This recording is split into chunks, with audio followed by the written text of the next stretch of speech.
누가복음 1장 30절에서 31절까지의 말씀 200주년 신약성서의 번역으로 읽어보겠습니다. 그러자 천사는 마리아에게 이렇게 말하였다. 두려워하지 마시오. 마리아, 당신은 하느님으로부터 은총을 받았습니다. 두고 보시오. 당신은 잉태하여 아들을 낳을 터이니 그 이름을 예수라 하시오. 요셉과 결혼을 앞두고 있던 남자 관계가 전혀 없던 예수님의 어머니 마리아는 천사로부터 임신 소식을 듣게 됩니다. 이런 충격적인 소식을 접한 마리아의 나이는 대략 10대 중반으로 여겨집니다. 당시 갈릴리 지방에서 여성은 첫 월경을 하는 나이가 되면 결혼을 했기 때문입니다.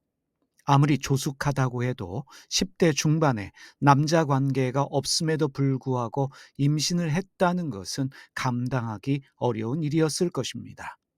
당시에는 혼전 임신을 가문의 명예훼손으로 여겼고, 그래서 집안의 남성들은 혼전 임신을 한 집안의 여성을 돌로 쳐 죽였습니다. 그것이 집안 명예 회복이라고 믿었던 것입니다. 사실 이러한 일들은 아직도 이슬람 문화권에 남아 있습니다.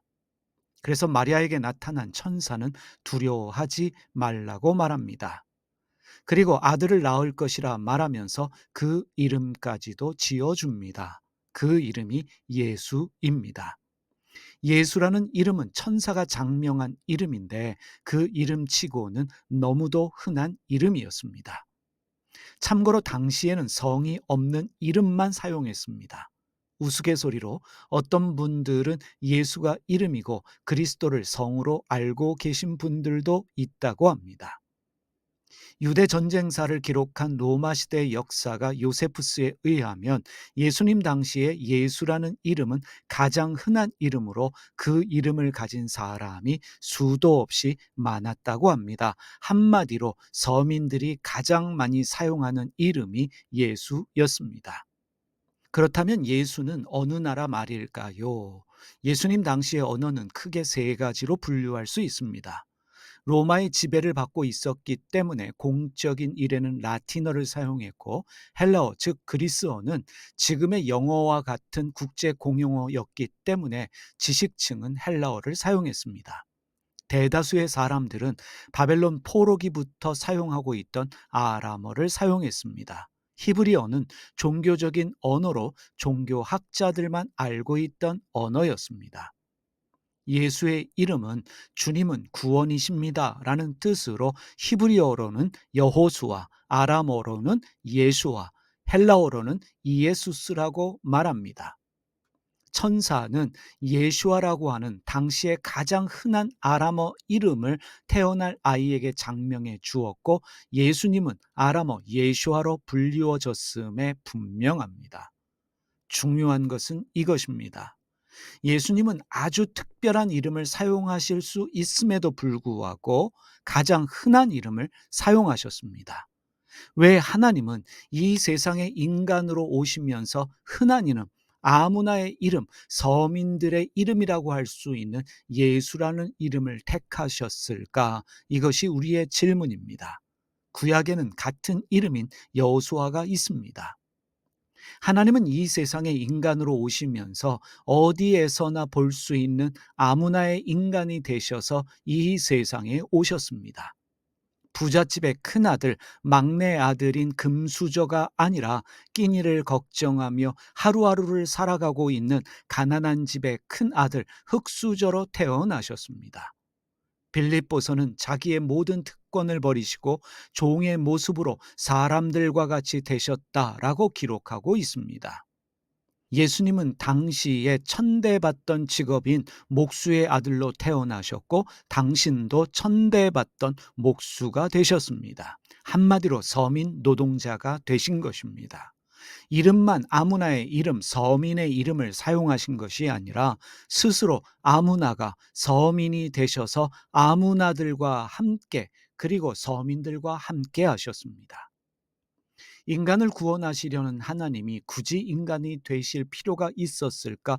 인간이 되지 않아도 되셨을 것입니다. 가난한 서민, 아무나가 아닌 부자, 권력자의 모습으로 이 세상에 오셔도 되었을 것입니다.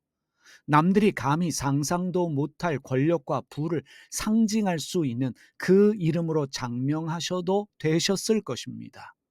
가난한 서민이지만 부자와 권력자들과 어울리시면서 세상을 구원하실 수도 있었을 것입니다.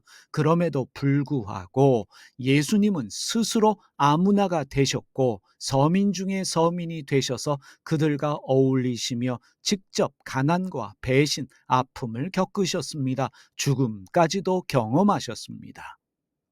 왜 그렇게 하셨을까요? 여러 가지 이유가 있겠지만 그중에 가장 중요한 이유가 있다면 예수님의 이름으로 모이는 교회가 예수님을 말하는 사람들이 어떻게 살아야 할지를 보여주시기 위해서입니다. 오늘 한국 교회를 보시기 바랍니다. 교회와 목회자들, 예수님을 믿고 있는 사람들은 특별한 삶을 원하고 있습니다. 특별한 이름을 가진 교회, 특별한 이름을 가진 목회자가 되기를 원합니다. 아무나의 교회, 아무나의 목회자가 되기보다는 성공해서 유명해지기를 원합니다.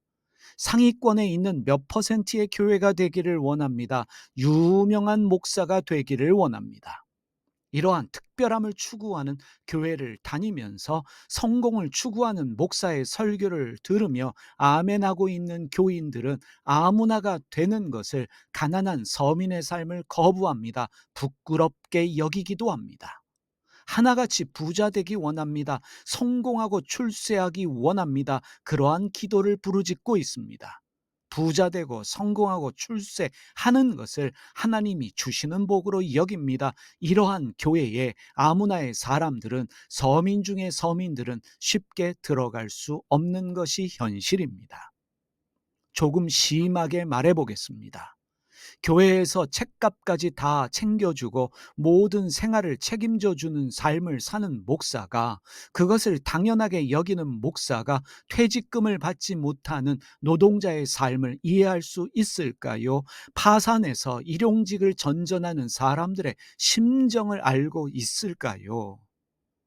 부자교회 목회자의 자녀로 태어나서 교회 돈으로 유학을 다녀온, 그래서 세습받아 교회 목회자가 된 목사가 가난한 서민들의 심정을 알겠습니까? 매달 갚아야 할 빚과 대출금 때문에 고통받고 있는 서민의 심정을, 그래서 어떤 경우에는 자살을 선택하는 사람들의 힘든 삶을 알겠습니까?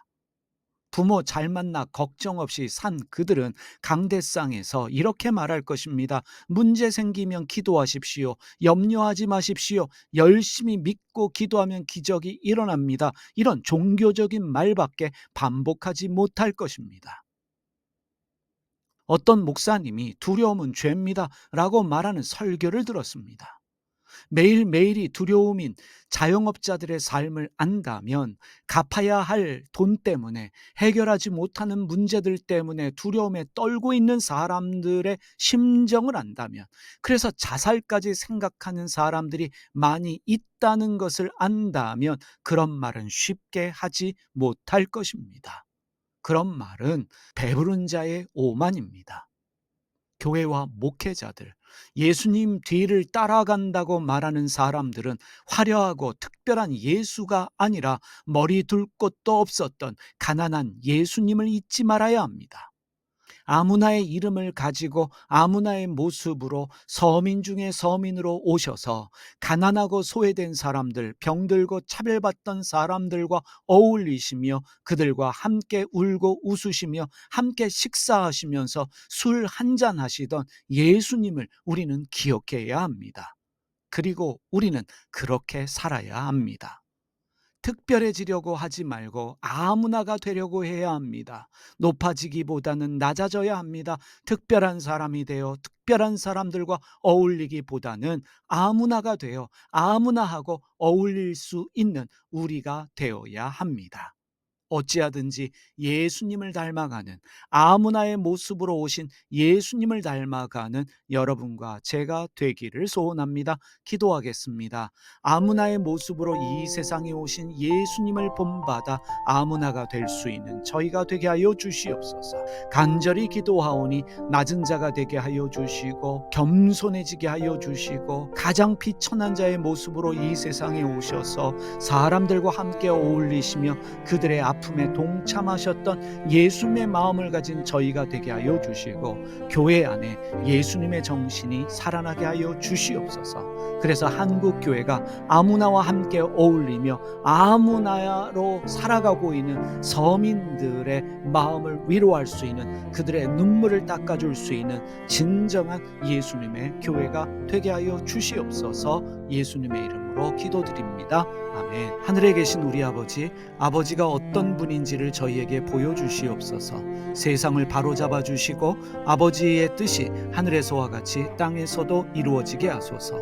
오늘 저희에게 일용할 양식을 주시고 저희에게 빚진 사람들의 빚을 탕감하여 준 것 같이 저희 빚을 탕감하여 주시옵소서. 저희를 유혹에 빠지지 않게 하시고 나쁜 일을 당하지 않게 하소서. 아멘.